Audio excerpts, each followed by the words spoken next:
এই বাংলার শিক্ষক সমাজ কেন আজকে পথে দাঁড়িয়ে শিক্ষামন্ত্রী জবাব চায়, জবাব দাও। এই বাংলার শিক্ষক সমাজ কেন আজকে পথে দাঁড়িয়ে শিক্ষামন্ত্রী জবাব চায়, জবাব দাও।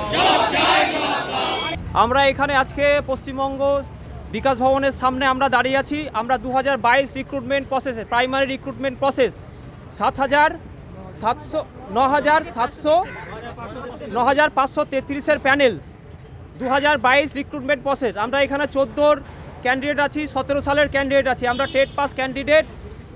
সুপ্রিম কোর্টের এটা প্যানেল, সুপ্রিম কোর্টের আদেশে এই প্যানেলটা বেরিয়েছিল 2022 রিক্রুটমেন্ট প্রসেসে। এখন পর্যন্ত আমরা সবারই রিক্রুটমেন্ট হয়ে গেছে, মাত্র 301 জন বাকি আছি। আমরা আজকে এসেছি আমাদের মাননীয় শিক্ষামন্ত্রী ব্রাত্য বসুর সঙ্গে দেখা করার জন্য, এবং আমরা যে বঞ্চিত হয়ে আছি বিগত 1 বছর ধরে, প্যানেল এক্সপায়ার হয়ে যাওয়ার পরেও আমরা এখনও রিক্রুটমেন্ট পাইনি প্রাইমারি শিক্ষার জন্য, এবং তার জন্য আমরা এখানে আজকে ব্রাত্য বসুর সঙ্গে দেখা করতে চাই।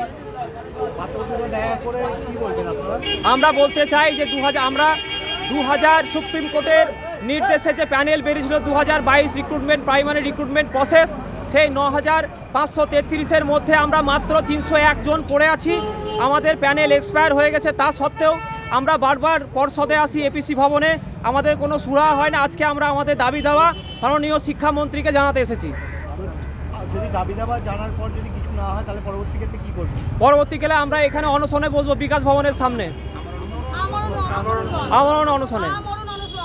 সেখানেও তো আমরা অনেকবার গেছি এপিসি ভবনে, আজ প্রায় 1.5 বছরের ওপর হতে চললো আমরা ওই এপিসি ভবনে যাচ্ছি। আমরা এরকমভাবেই জমায়েত করছি আমাদের দাবি নিয়ে, কিন্তু ওনারা সেই শেষমেশ আমাদেরকে বুঝিয়ে বাইরে পাঠিয়ে দিচ্ছেন। ঠিক আছে, এখানে প্রত্যেকেরই আমার বয়সী ওভারএজ হয়ে যাচ্ছে। আমি এই প্যানেলে যদি আমি চাকরি না পাই, যদি ওনারা না দেন, তাহলে আমার নামটা আমি প্যানেলে দেখতে পাচ্ছি কেন? এটা ওনাদের কাছে আমার প্রশ্ন।